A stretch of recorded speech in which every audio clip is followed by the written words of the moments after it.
नमस्कार दोस्तों, आपका स्वागत है आपके अपने चैनल मिस्टर दीप स्टोरीज पर। हम उम्मीद करते हैं कि आप अच्छे होंगे और वीडियो का भरपूर आनंद ले रहे होंगे। अगर वीडियो आपको पसंद आए तो हमारे वीडियो को लाइक, शेयर और चैनल को सब्सक्राइब करना ना भूलें। अब चलिए कहानी का मजा लीजिए। उधर सारे नगर में राजकुमारी के ठीक होने का शोर मच जाता है। प्रजा राजकुमार को घेर लेती है। राजा बड़ी कठिनाई से लोगों को रोकता है और बड़े मान सम्मान से राजकुमार को विदा करते हुए कहता है, यहाँ से 10 कोस पर पश्चिम में एक गुफा है और उसमें एक बाबा रहते हैं। तुम उनसे मिलते जाना, वह तुम्हारी मदद जरूर करेंगे। राजकुमार महल से बाहर आता है तो मंत्री का लड़का उसकी राह देख रहा था। उस मंत्री के लड़के को पहले ही सारा समाचार मिल जाता है। वह राजकुमार को सीने से लगाकर कहता है, मित्र, ये चमत्कार कैसे हुआ? तब राजकुमार उसे पिछली रात की घटना सुनाकर कहता है, इस दुनिया में सचमुच कभी कभी चमत्कार हो जाता है। न हम उस पेड़ के नीचे ठहरते, न यह करिश्मा होता। हमें तोता और मैना का उपकार मानना चाहिए। इसके बाद राजकुमार उसी दिशा में प्रस्थान करता है जिस ओर राजा उन्हें बाबा से मिलने के लिए कहा था। और दोस्तों, 10 कोस पर उन्हें वही गुफा मिल जाती है जिस गुफा में बाबा बैठे तपस्या कर रहे थे। राजकुमार घोड़े से उतरकर बाबा के पास जाता है और उन्हें प्रणाम करके उनके सामने खड़ा हो जाता है। बाबा आंखें बंद किए बैठे थे। थोड़ी देर बाद बाबा अपनी आंखें खोलते हैं और जिज्ञासा भरे भाव से कहते हैं, तुम कौन हो और कैसे आए हो? तब राजकुमार सारा हाल सुनाकर कहता है, राजा ने कहा था कि मैं आपके दर्शन करूं। बाबा बड़ी आत्मीयता से बोलते हैं, वत्स, तुमने काम बड़ा कठिन और जोखिम भरा उठाया है। तब राजकुमार कहता है, बाबा, काम कठिन जरूर है, लेकिन आदमी तो बना ही कठिन काम करने के लिए है। तब बाबा बोलते हैं, तुमने ठीक कहा, जो कठिन काम से बचे वह आदमी ही किस काम का। इसके बाद बाबा कुछ रुकर कहते हैं, अब तुम सिंगल द्वीप के पास आ गए हो, लेकिन वहाँ पहुँचने के लिए तुम्हें महासागर को पार करना पड़ेगा।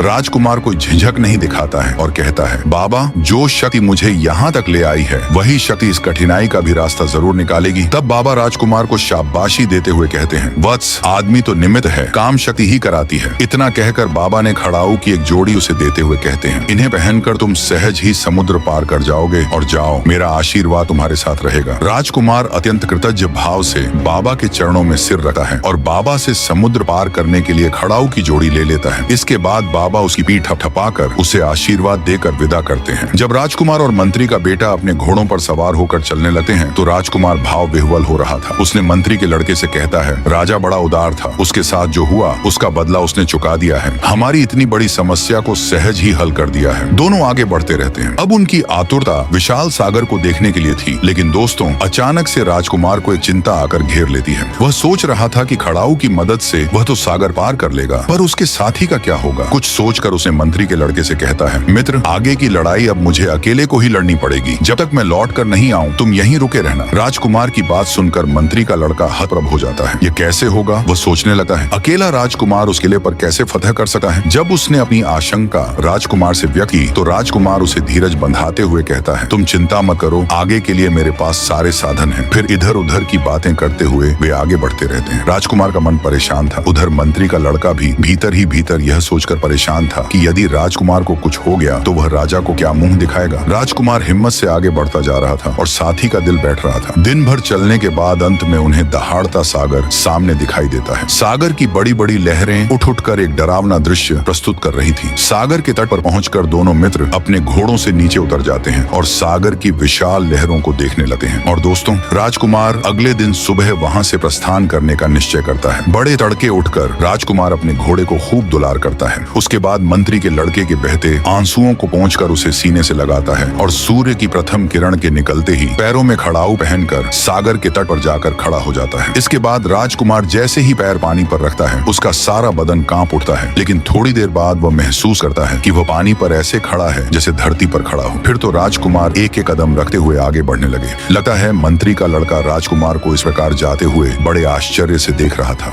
उसे समझ नहीं आ रहा था कि राजकुमार इस प्रकार पानी पर कैसे चल रहा है। धीरे धीरे राजकुमार मंत्री के लड़के की आंखों से ओझल हो जाता है। राजकुमार का वह पूरा दिन सागर पर चलते चलते बीता है। दोस्तों, समुद्र की छोटी बड़ी मछलियां और दूसरे जीव जंतु उसकी तरफ आते थे, किंतु उसके पास आने की हिम्मत नहीं कर पाते थे। कुछ दूर से ही भाग जाते थे। राजकुमार बड़े आनंद से आगे बढ़ता रहता है, पर दूर दूर तक उसे समुद्र का अंत दिखाई नहीं दे रहा था। पूरा दिन और पूरी रात उसने पानी पर चलते चलते बिताया। दोस्तों, जब अगला दिन आता है तब उसे सागर का किनारा दिखाई देता है। वही सिंघल द्वीप था जिस सिंघल द्वीप में राजकुमारी पद्मिनी को पाने के लिए वह घर से निकला था। उस भूमि को देखकर उसका रोम रोम भर जाता है। उसे लग रहा था कि जैसे वह अपनी मंजिल के बहुत करीब पहुंच गया है, लेकिन वह दूर से ही देखता है कि काले खूंखार राक्षस उस द्वीप की रक्षा के लिए खड़े हैं। राजकुमार भभूति की डिब्बी खोलता है और एक छुटकी भभूति रोटी मुंह में डाल लेता है। अब वह सबको देख सकता था, लेकिन उसे कोई नहीं देख सकता था।